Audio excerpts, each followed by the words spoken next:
How about this story from the Daily Caller?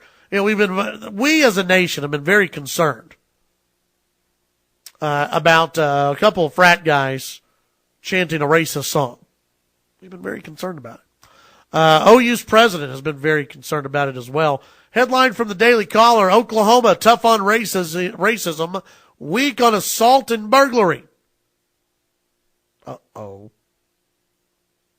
University of Oklahoma President David Boren's immediate expulsion of students involved in a recently leaked racist video stands in sharp contrast to the lighter treatment that the school has given to football players found responsible for some violent crimes. Just 2 days after a video leaked of Oklahoma students, mostly freshmen, singing a racist song on a bus, Boren took decisive action.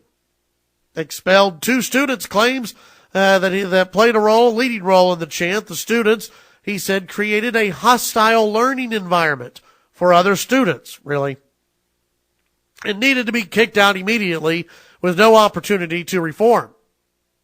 Boren has suggested that more expulsions could be on the way. Quote, this is a zero tolerance for this kind of threatening racist behavior at the University of Oklahoma, Boren said.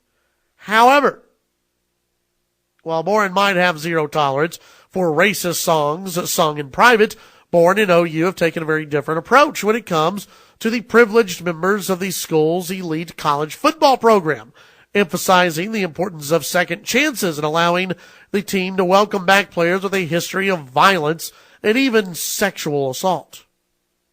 One such player, Joe Mixon, a freshman, one of the top football prospects for the Sooners. Last July, Mixon caught on video in an altercation with another OU student, 20-year-old Amelia Ray Molitor.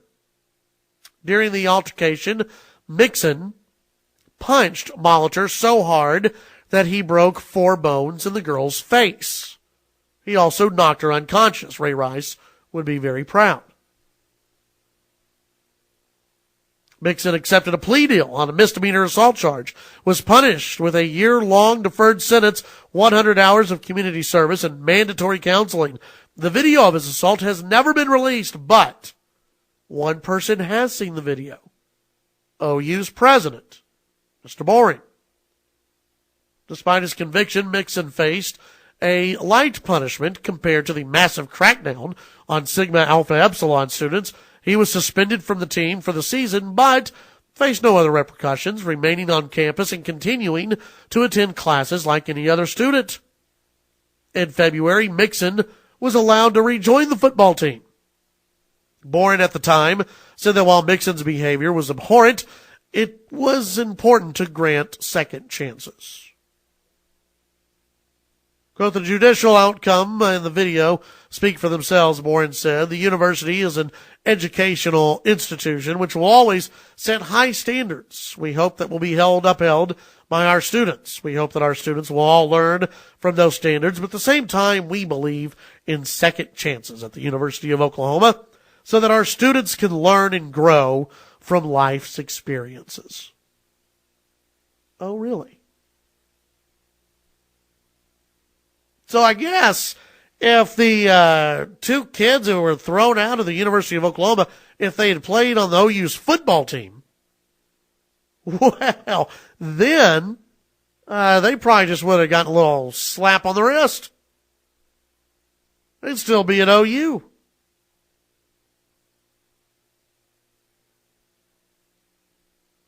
The report from the Daily Caller: Boren's mercy towards Mixon raises the question whether he believes violence against women merits a second chance, but not racist words. Mixon's case, hardly the only one of a university promoting second chances for gifted athletes, even in the past. Another recent case involving the Sooner football team is that of Darrell Green Beckham, a wide receiver prospect who was hyped as a Randy Moss caliber talent upon graduating from high school.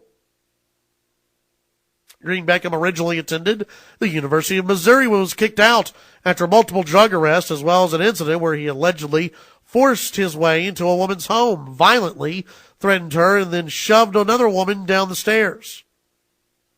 Green Beckham likely would have faced assault and burglary charges, but police closed the case after the women involved said they did not want to press charges. Despite his extremely troubled history, Green Beckham was accepted at OU,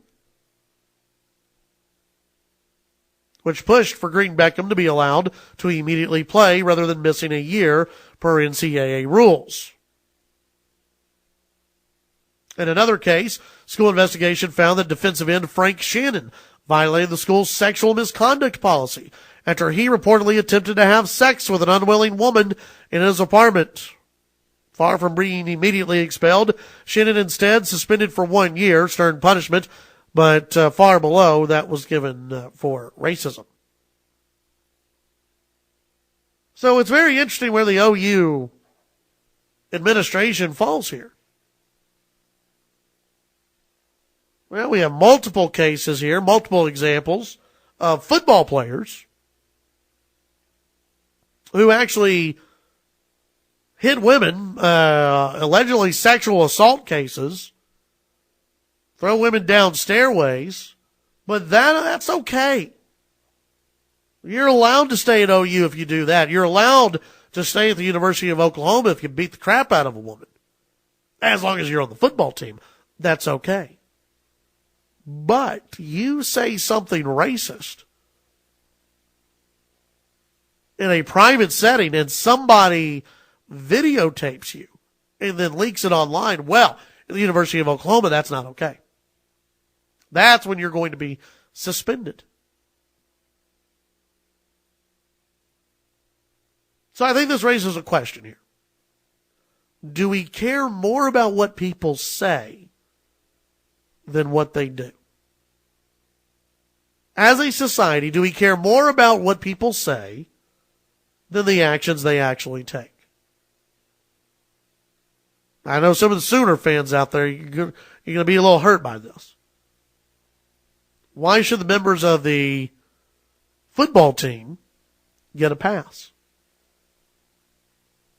Isn't it worse to have a student beat the crap out of a girl, break 4 bones in her face? Isn't that a little bit worse than a chant on a bus? Just wondering. Which one is worse? Will the students at OU, after seeing this article, which they probably won't see, but if they were to hear about this article, would they be marching against the football team and certain members of the football team and saying, oh no, you guys got to go, violence against women? Where are all the liberals on this one? Where are all those that wanted the kids expelled on this one? 770-5790, toll free, 1-800-687-0790. I'm telling you right now, OU's going to get a big lawsuit. We'll be right back. Phone line's open to you, 770-5790, toll free, 1-800-687-0790, discussing this story out of the Daily Caller today. Taking your thoughts as well. Let's go to the phones. Now to Amherst and Bruce. You're on KFYO. Hey, Chad. How y'all doing today? Doing all right. How about yourself? Doing well. Nice day here. I was just wanting to know, are these football players from OU, or are they black?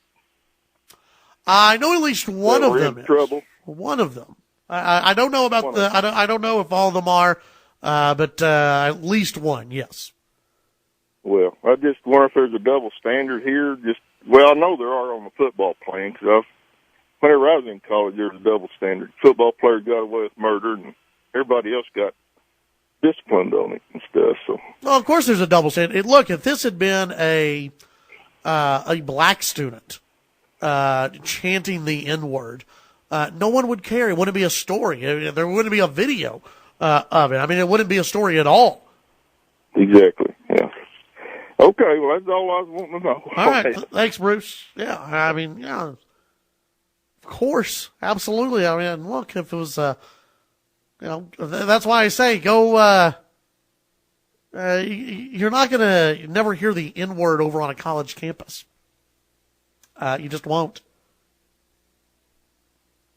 You know, why? Because there are a whole lot of black students who will use the word. They may not be singing the same song. But remember, and this has been a story that has not been reported. It has not been talked about a lot, but at OU, the house mother of this fraternity, she got in trouble because she was on video singing the N-word. Well, she was singing a song. She was singing a rap song. And she was videotaped by probably what she thought was a friend. And people were outraged. They say, look, see, another example that this fraternity here at OU, a bunch of racist people. And on CNN, of all places. Now, this is why you probably didn't see it, because it was on CNN. And on CNN, there were black fraternity members of this fraternity, former frat members, who said, she's not racist. She's the sweetest person we knew. She's great.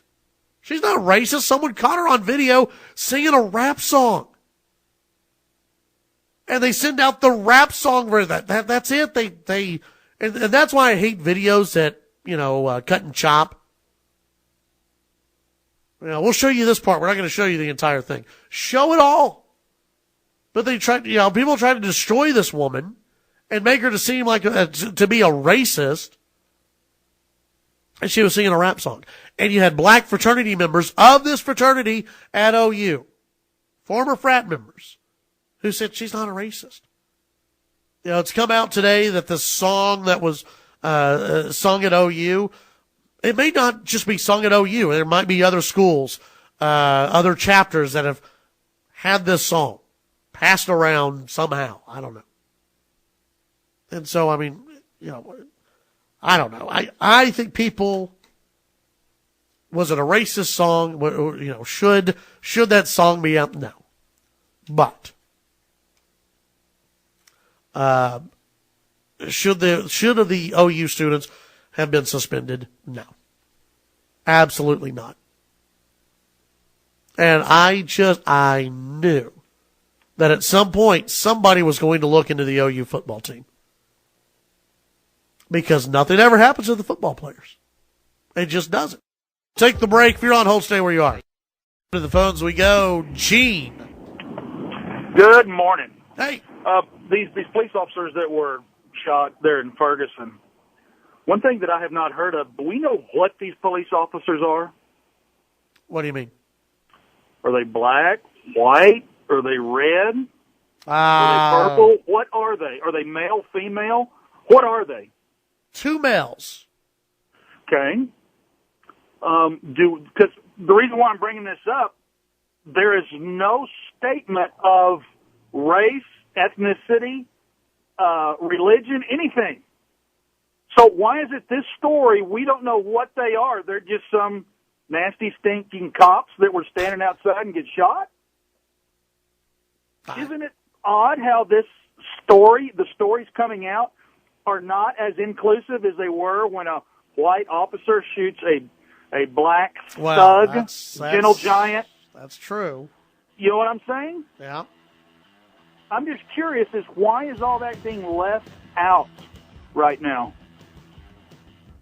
That I do not know. Does it not feed the storylines on how they're going to get more press and advertisement and everything else? Well, I'm just curious. You're a man of the media, and I'm just wondering why isn't it there? And how come we haven't heard about it yet? What they are? All right, Gene. Thank you very much. You bet. We'll talk about that and more in the next hour. Ricky, you're on KFYO. How are you doing today? Doing all right. How about yourself? I'm good, man. I'm good. Hey, I got a question about the OU suspension deal. Yeah.